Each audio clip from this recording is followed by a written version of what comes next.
Hello, and welcome to Message in the Middle with Marianne. We all know that life is hard, right? It's messy, it's unpredictable, but it can be wonderful all at the same time. My hope is that we can take a deep dive into self-development topics and explore life's lessons through book clubs, conversations, and interviews. And together, we can uncover the lessons that others have already learned to help us navigate this crazy, wonderful ride called life.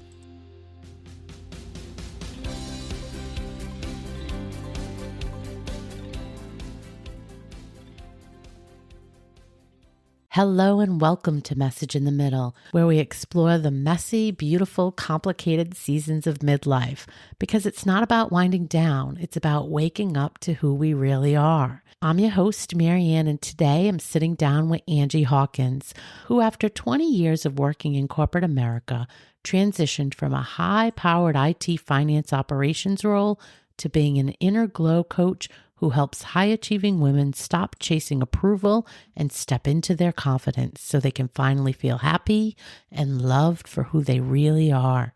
Angie's lived this work herself. She's jumped out of helicopters, Navy SEAL style, skydived, bungee jumped, and even moved across the ocean on her own. But what scared her the most wasn't any of those things. It was the idea of truly being seen. Her memoir, Running in Slippers, highlights her raw, vulnerable journey through emotional rock bottom and the resilience it takes to rise again. Angie's story reminds us that our darkest hour doesn't have to define us. What defines us is the decision to choose self-love, to rise, and to believe that we are enough exactly as we are. Angie, welcome to the show. Thank you, Marianne. I'm happy to be here. I'm happy to talk to you. Yes. So Angie is joining us from sunny Hawaii. Yes. Where everyone wants to be.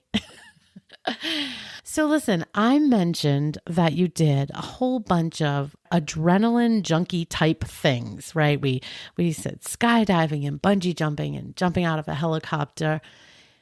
But what really caught my attention is the fact that you say what scared you the most or what terrified you the most was allowing yourself to be seen. Yes. Unpack that a little bit for us, because I think the listener will be able to relate to that. I think so too. So just to be clear, I do not identify as adventurous. I don't enjoy bungee jumping or any of those things. The reason that I do them is to intentionally get myself outside of my comfort zone.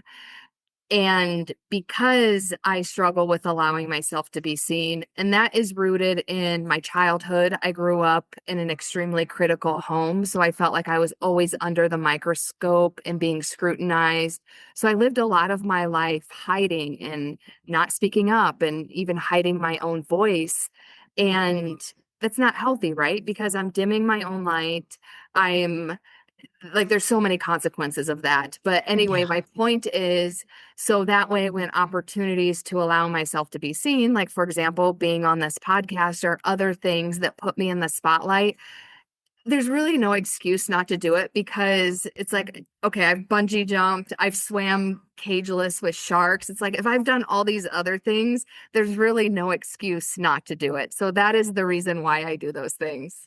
Yeah, like what's the worst that can happen if you've done all those things? But what got you in that mode? Like what did you wake up one day and say, all right, now's the day. I'm going to push myself to start really trying these things that really push me out of my comfort zone? Because I talk about that a lot, and people really struggle with getting out of their comfort zone. And I think it's one of the gifts we really can give ourselves is getting comfortable, being uncomfortable, which you've obviously mastered, sort of, quote unquote, as much as you can anyway.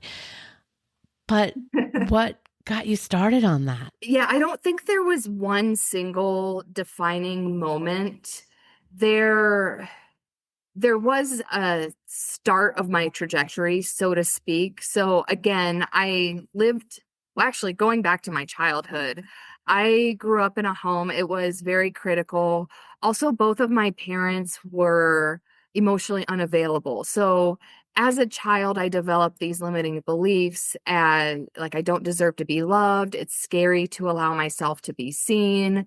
And as you're probably aware, your beliefs dictate your behaviors, which dictate what you attract into your life.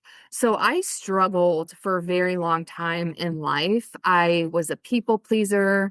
I overachieved at jobs that didn't even respect me because I didn't respect myself. I call it dysfunctional overachieving because overachieving in itself is not inherently bad, but when you're doing it for the approval of others or doing it to your own detriment, that's because when it becomes dysfunctional. And that's absolutely where I was. I was always chasing and performing for that love Mm. and approval.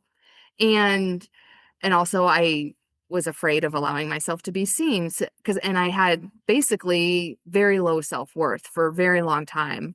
But one of the turning points was in 2017.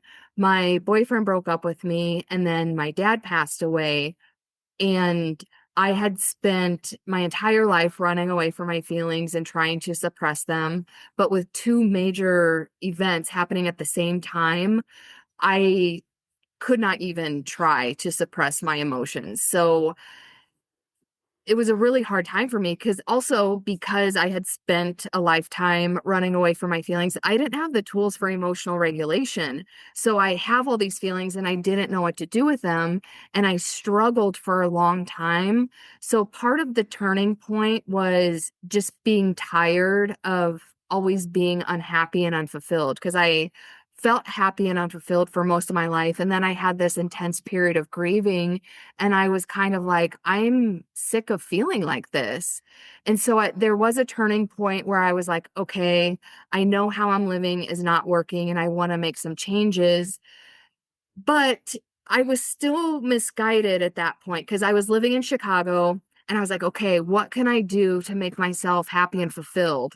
And I was like, I know, I'll move to Hawaii, which it was well intentioned in the sense I was trying to do something good for myself, but it was not well intentioned in the sense that I was still reaching for things outside of myself to be the thing that made me happy. So I moved here.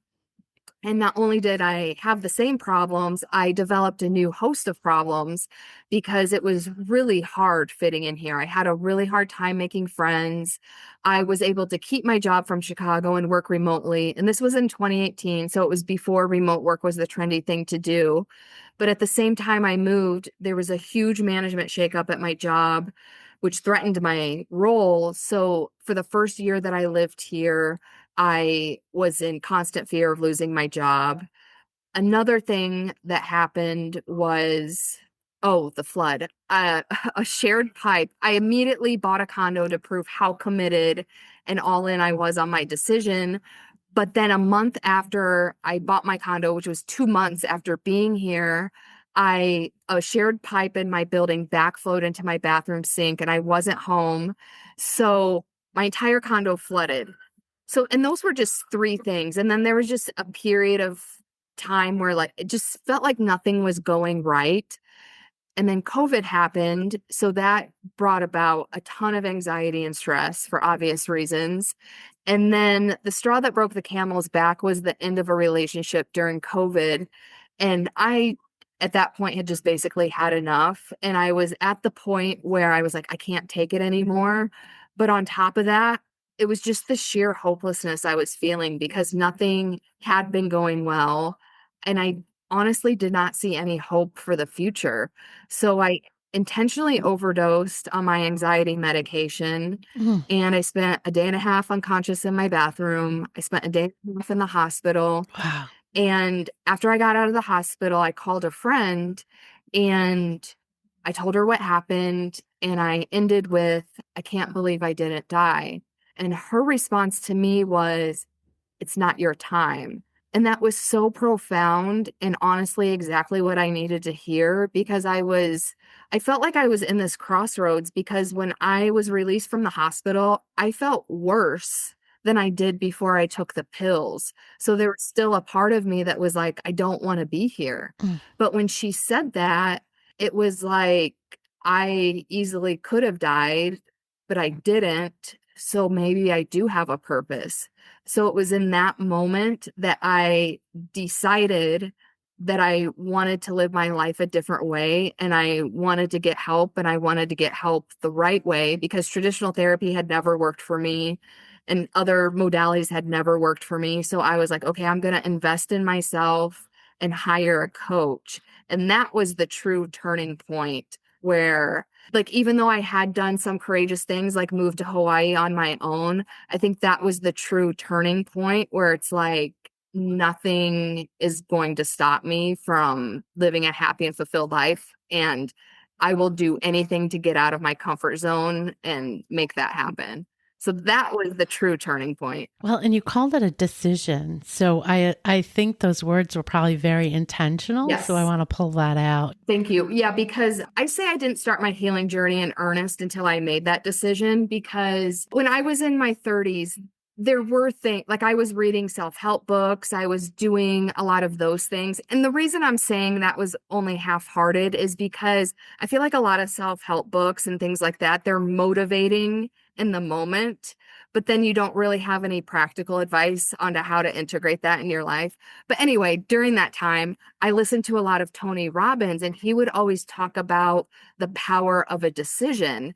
And again, like I would listen to him say that, but it's not until hindsight that I understand what he means. Because again, if we're talking just about my healing journey, I was always very wishy-washy about it. And I would go to therapy and not know how to integrate it. I would read the self-help books and not know how to integrate it.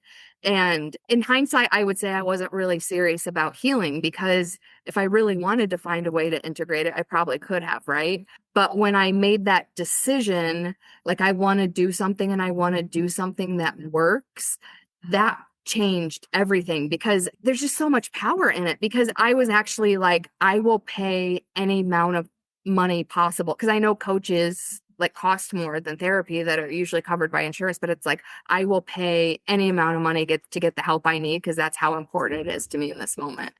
So there's a lot of power in the word decision.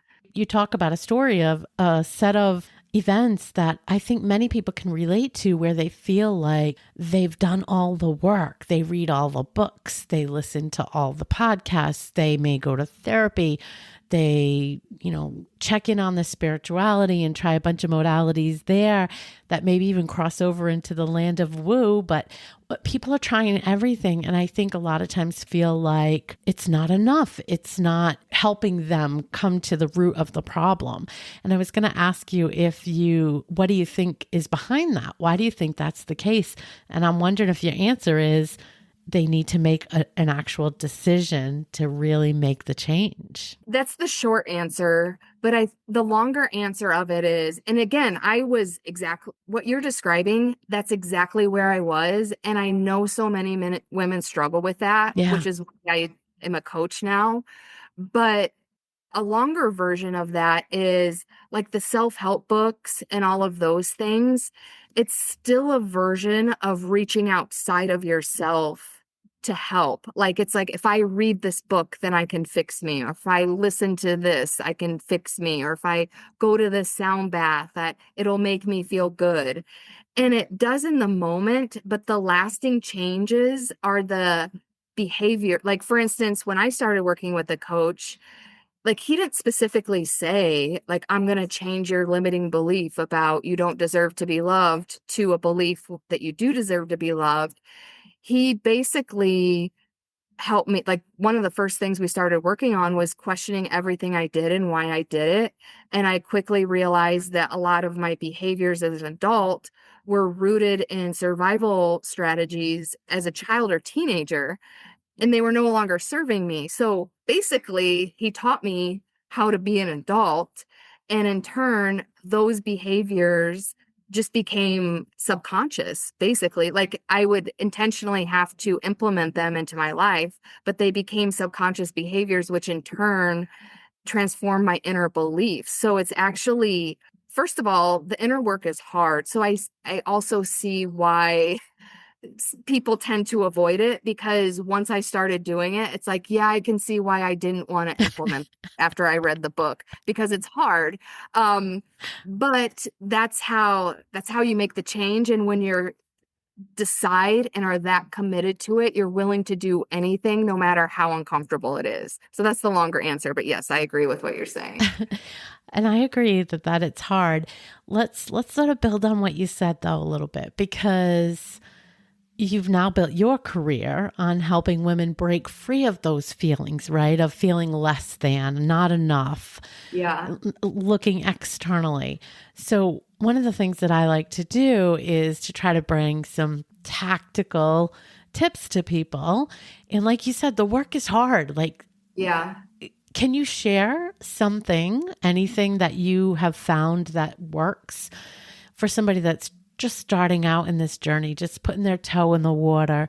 Like, what are some of the things that come to mind that they might be able to think about doing or doing differently that will start them changing that cycle from inside? That's a good question. I have several different things I would recommend. One is learning how to set boundaries, because I think a lot of these issues that we have are from not setting appropriate boundaries, because that's the heart of a lot of people pleasing and chasing and performing for love and approval. And boundaries can be very difficult, and that in itself is a long journey.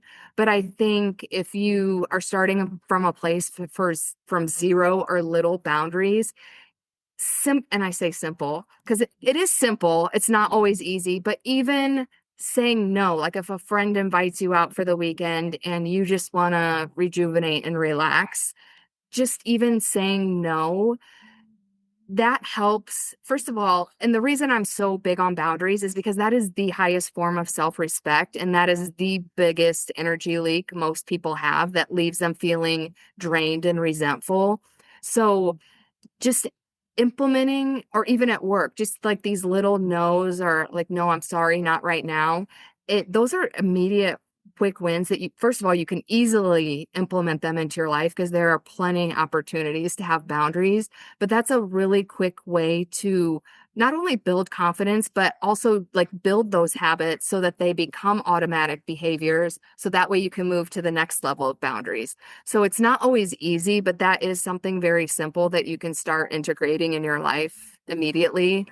Another thing is, there's like so many things. I'll just say one more. Um, for me, I was always, because I was stuck in this cycle of not being happy and being unfulfilled, I felt like I don't even know how to convey how I felt, but I didn't feel like I was supposed to be happy. I felt like, oh, I just go to work all day in this job that I don't even like. And then I do all my other adulting, and then I go to bed, and then the cycle continues. And because there really didn't feel like room to be happy or joyful, I just felt like that wasn't even available to me. So something I started implementing in my life, and I recommend to not only all my clients, but just everyone in general, is do at least one thing a day that brings you joy, because a lot of people are stuck in that cycle of like, I don't even deserve to be happy. And you do, like, it's our birthright. So, and it can be simple. Like my thing is surfing, and that can be time consuming, but I also like to dance. So maybe I don't have time to surf. Like most songs are only 3 minutes long. Like I can just put on a 3 minute song and dance. And like, that is my joy for the day. But that is like another non-negotiable, and it's so easy to implement in your day. It is hard in the beginning because if it's something you're not used to doing, but that in itself, it's like, again, you deserve to be happy, and it teaches yourself like, yes, I do deserve to be happy. I do deserve to be loved. So those are two quick wins that people can have. There's more, but I'll leave it at that. I like the second one a lot, because I think one of the things that I know I dealt with, but I hear a lot, is I think we forget how to be happy, and how to what lights us up, what we really enjoy. And I think sometimes we lose track of that. And I think those small little reminders start filling you up with that feeling, and then you want more of that. And so you either do that thing over again, or you're looking for another thing, but you start to get in the practice of doing it, and then you want more of it. So I think I really like that one. That's a good one. And I really like a lot of the language you're using, because first of all, at the beginning, you said something about coming back home to ourselves, and then you just mentioned lighting yourself up. My coaching program, it's called Shine from the Inside because the concept is based on the concept that when you're born with this light inside of you. Because kids, they're like running around, they're screaming, their clothes are dirty, their clothes don't match, like they don't care. But Yeah. then, you go about life and society or family systems or whatever dim your light. And I feel like a lot of self-help is marketed as fixing yourself or changing something. But really, you just need to rekindle that light inside of you. And it's really sad because sometimes I'll ask women, because when I say do one thing a day that brings you joy, they're like, well, I don't have any They don't know. hobbies. And it's like, well, what did you like to do as a child? And then they're like, oh, I love to paint and Yeah. this and that. And it's like, well, do that then. Yeah. That's always the exercise I tell people too. When people are like, I don't remember, I'm not sure what I'd like to try. I say, think of yourself between like 9 and Yes, 13. What did you like to do? Because there's something there, and there's probably a thread. If you think about those things a little bit and look at your life, there's probably a thread of where you kind of left some connection to that in your life, that is and so you can true. then pull on that thread. But I do think so many of us lose sight of it. But I agree with you. I think it's that we our light gets dim, our true self just sort of doesn't shine through anymore. And yeah, it's Yeah. finding that again. So yeah, I agree with you.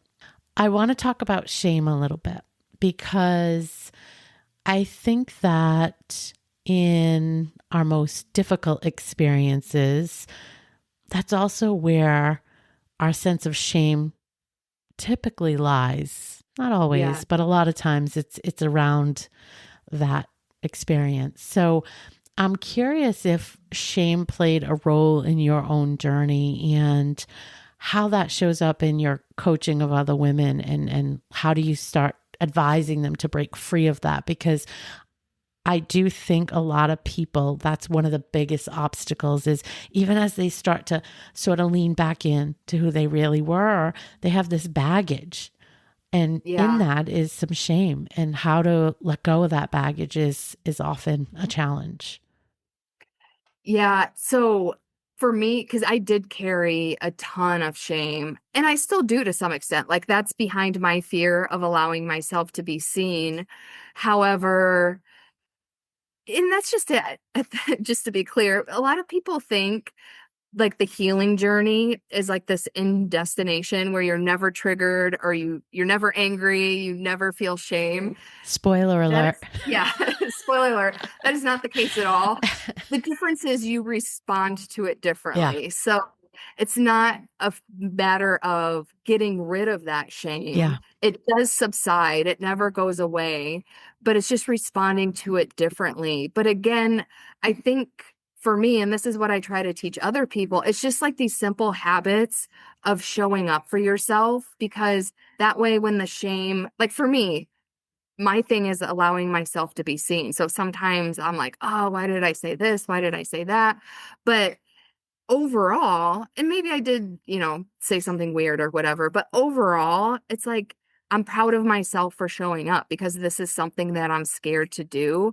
So, yeah, there's like so many ways to work through that. The way I worked through it and the way that I recommend people to do work through it is basically going through shadow work because that way you basically see shame as a friend because I feel like the more you resist something, yeah, actually there's a phrase, right? That what you resist persist or Yeah. something. Yeah. And I find that to be so true because when you have those feelings of shame, it really feels uncomfortable. So you want to like immediately do something to get rid of it. But the shame is just another part of you. So when you learn to accept it and be like, yeah, this doesn't feel great right now, but here's another way I can look at this. Like, so for example, when I allow myself to be seen, another way of looking at that is like, I'm really proud of myself for doing it. And these are the things that I did well, things that I didn't do well, I can learn from. So it's a process, but I guess the shorter answer is really embracing the shame as a friend and accepting it and finding out what you can learn from it and do differently next time. Yeah, I was talking about this weekend with somebody, and I think what I said was ask yourself, what other perspective could I have? And also, it's not about trying to get rid of the shame or let go of the shame. It's about making room in your, it's sort of like grief when I think about it. It's sort of like something you'll probably always carry, but you make room. It's not a but, it's really and you Yeah. make room in your life for it to exist, but it not to control you, drive you, run the show of you, however, whatever words you want to put there. Yeah. It's something that was part of an experience, and now you're in a different part of your life, and now you're in a new chapter. And what other perspective about that? Like you said, what could I learn from that? So you can have another perspective.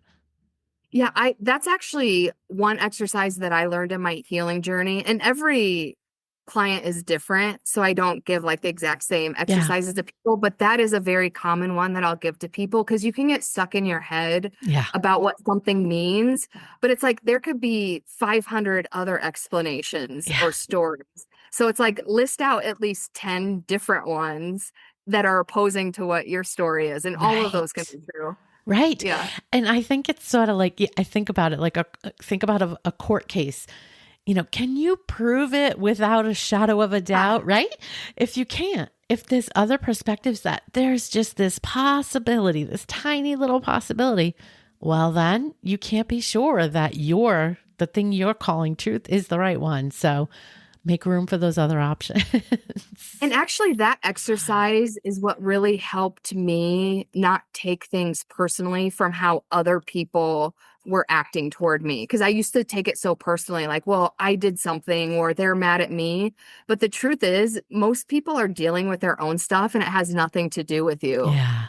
That's a big one Yeah. when you can get to that place and realize that even in your worst experiences or your most difficult experiences with other people, most of the time, if you can get to a place where you recognize they're just coming at them with what they know at the time and doing the best they can at the time and through their perspective that they could see at the time, it doesn't have to match yours. It's not about you. It really is about them. Yeah. It generally isn't about you. Yeah, 100%.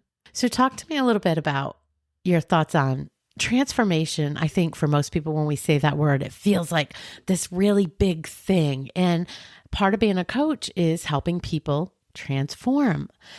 But I think the reality is it's less about this big dramatic leap or getting to a destination, to your point, and it's more about little tiny changes that have a big impact over time.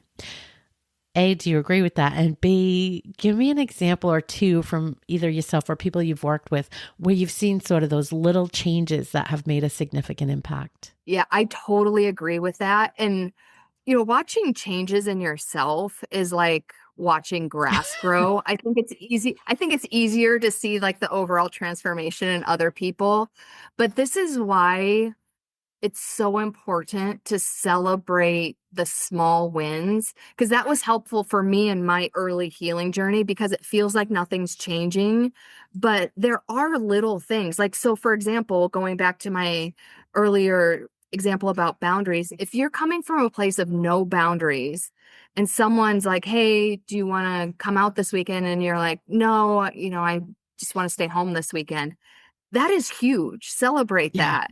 And that gets you in the habit, because even me now, I will celebrate the small wins. Like if I notice myself responding to something differently, or you know what I mean? Like I can notice the tiny changes and I celebrate that so that it is more noticeable. So I think that's a good way to see the more day-to-day stuff, because it is harder when you're in it to see the overall transformation. It's easier on the outside to see someone changing. I agree with that. And I would add, say them out loud. Yeah. I think it's so much easier to remember a week from now if you had said in the day that day, today I did blah, blah, blah, whatever it is, right? And you literally say it out loud because you're going to remember that later on. It solidifies it for you. Yeah, or like anything to anchor. Like you can do like a little happy dance Yeah. or Yeah. yeah, Yeah. like Anything like anything that. to anchor it in. Yeah. Actually, my coach, do you know that it's the sound effect of like a DJ horn, like beep beep beep beep. Yes. Yes. Yes. He would like if I would tell him on a call a win, like anything, he would always play that sound. So now when I have a win, like that's even though I may not actually play it, like that's Yeah. the sound I hear in my head. So any way to anchor it in is golden. I love that. Not only as a way to sort of mark the moment, but toot your own horn. And if we're tooting our own horn, I guess we should talk about self-love because I think that's a phrase that people can sort of, I don't know, roll their eyes at. I may have done that in the past at some point too, because it sounds a little, cheeky and marketed out. But in reality, I mean, what does that look like to you? And how do people who are really struggling with turning their own personal dialogue around, how do they start really understanding what that looks like? I feel like we agree on so many things. I agree with what you say. And that's actually why I call myself an inner glow coach, because I think self-love is, yeah, like there's like so much to unpack there, right? And I feel like a lot of people view self-love as like going to the spa or taking a bubble bath, which that definitely can be part of self-love. But for me, it's that whole internal transformation of respecting yourself and trusting yourself and all of those things, like dictating your behaviors and habits. And like for me, I don't know. I never really felt like, again, my coach never said, like, okay, I'm going to teach you how to love yourself. It was just that journey of slowly changing my behaviors and habits to align with who I really am and my own set of personal values and not the values that society arbitrarily dictates we quote unquote should have. So when I started aligning to my authentic self and being loyal to that person and trusting myself and respecting myself, I just, for me, and this is another reason why I call my coaching program Shine from the Inside, I felt happy and fulfilled most of the time. And it just felt like a warm ball of light in my chest because it's like, oh, now I finally feel good. And that's what I call self-love when you're shining from the inside because you're so proud of yourself because you're now responding a different way. You now respect yourself. You now stand up for yourself. You now trust yourself. So it's like, it's just like, Yeah. it's so hard to succinctly summarize because it's like all of those things. But I think the short answer is like that overall feeling of being happy and fulfilled, and nothing externally can take that away from you. Mhm. And again, just to say it, it's not a destination and it's not a linear journey Right. either.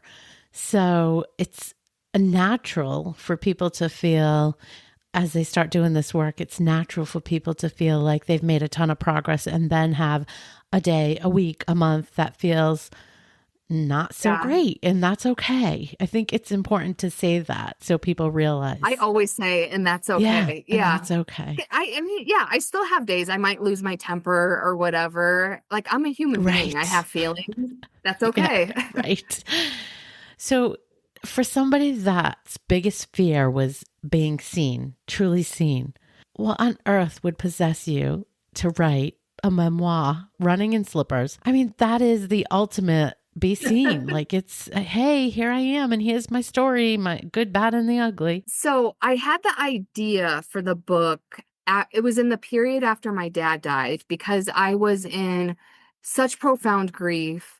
And we live in a just get over it society. So after like 2 to 3 months, people expect you to be over it. I was definitely not over it. And then, I go on Instagram and everyone's like all happy and posting all these happy moments. And I just remember feeling like, surely I am not the only person who feels like this. And so that's when I started forming the idea for the book because I'm like, what if I wrote a book about real life that's not all filtered and edited And I just like felt in my heart, I was like, I think that would be really relatable. But at that time, I was terrified of allowing myself to be seen because the whole point of the book is to be so vulnerable that it has that contrast. And so I was like, I could never publish this book. So I half-heartedly was writing things for the book, thinking I would never publish this. But it was when my friend said, it's not your time. And I was like, okay, I think I have a purpose.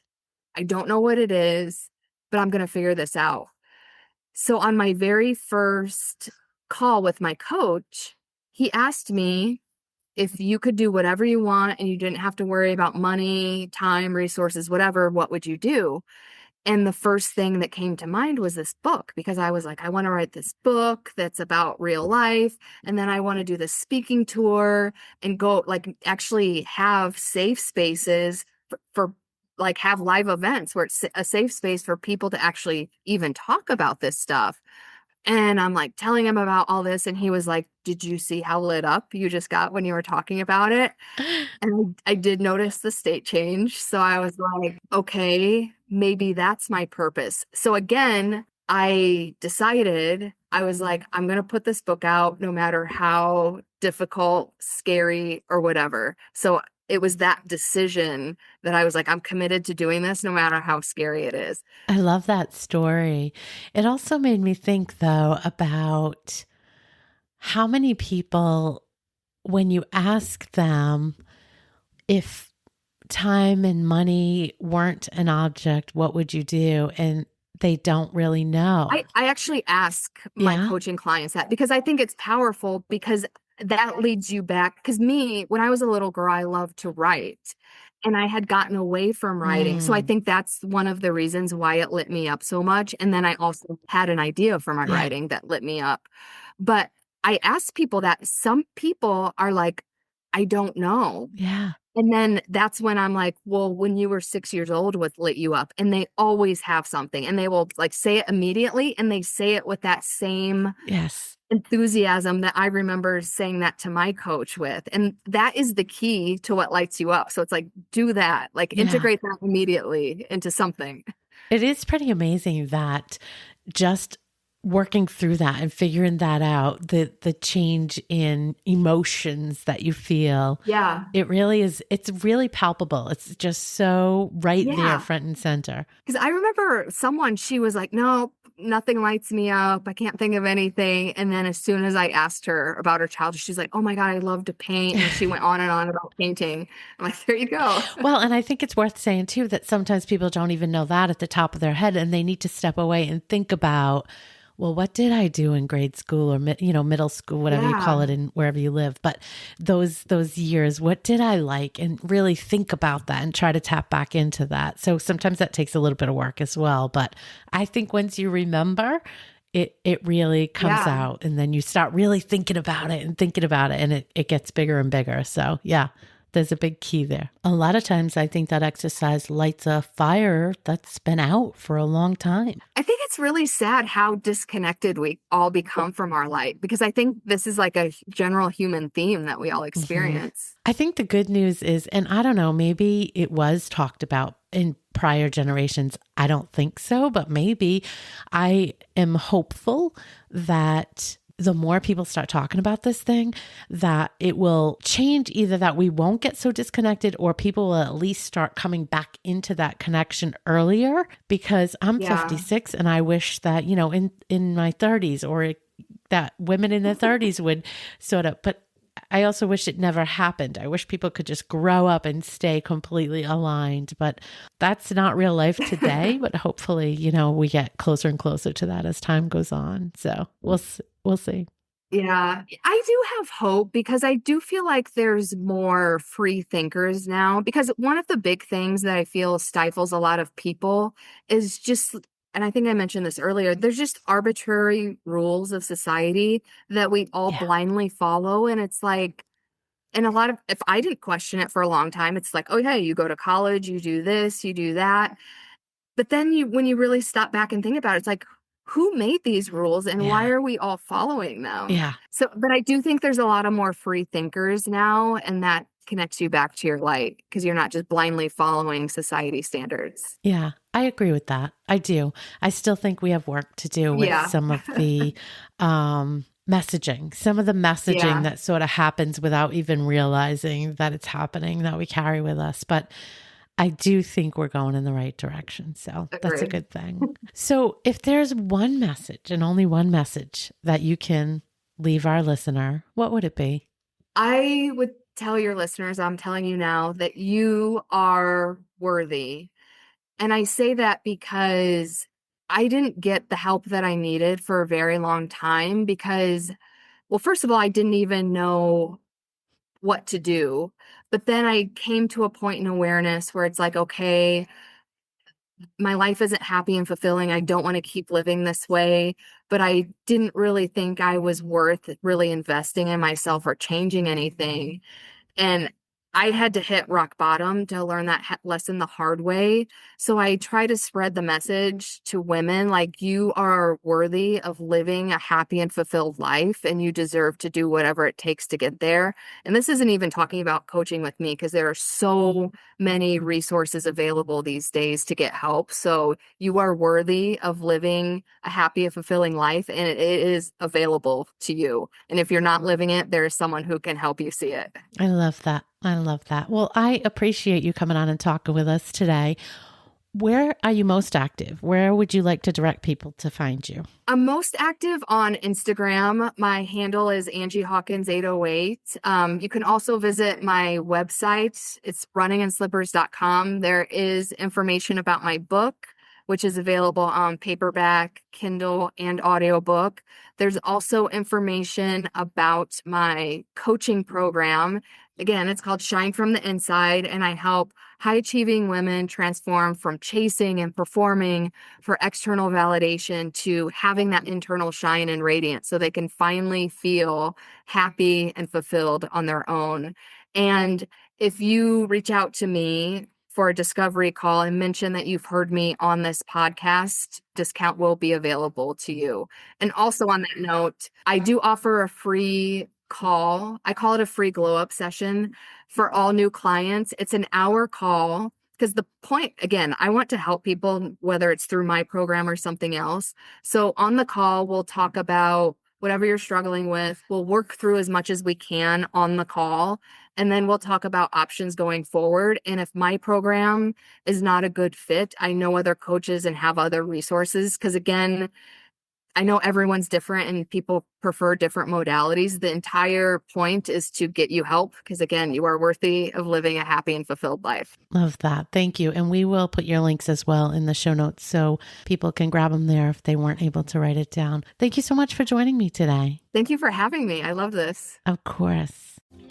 Thanks so much for listening to today's episode of Message in the Middle.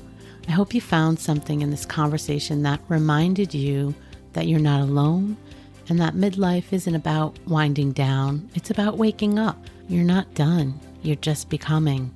If this episode speaks to you at all, please share it with a friend who needs to hear it. And if you're enjoying the show, I'd be so grateful if you could take a moment to leave a review. It really helps other women find this community and this podcast. Until next time, take care of yourself.